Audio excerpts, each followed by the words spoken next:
எப்படி பண்ணலான்னு தெரியல, மனக்குழப்பங்கள் அதிகமாகிடுச்சு. இதில் காதல் சம்பந்தப்பட்ட விவகாரங்கள், ஆண்கள் பெண்கள், சிறு வயதில் இருக்கக்கூடிய ஆண்கள் பெண்கள், நான் காதலிச்சுன்னு இருக்கேன், நான் கல்யாணம் பண்ணணும்னு நினைக்கிறேன் அப்படின்னு சொன்னால் வீட்டுக்கு தெரியப்படுத்தி எந்த ஒரு விஷயமும் பண்ணுங்கள்.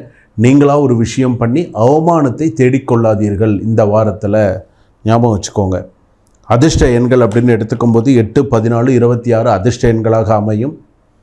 மகர ராசி பொறுத்தளவுக்கு கால பைரவர் வழிபாடு, ஆஞ்சநேயர் வழிபாடு உங்களுக்கு சிறப்பை தரக்கூடியதாக இருக்கும். அன்னதானம் கொடுங்க. டைம் கிடைக்கும்போது இந்த வாரத்தில் எப்போயாவது டைம் கிடைச்சதுன்னா கோயிலுக்கு போனீங்கன்னா அன்னதானம் கொடுங்க. வீட்டில் தெய்வ வழிபாடு நிறையா பண்ணுங்க. வீட்டில் டைம் கிடைக்கும்போது விளக்கேற்றுங்க. வீடை சுத்தமாக வச்சுக்கோங்க. வீட்டில் விளக்கேற்றுங்க.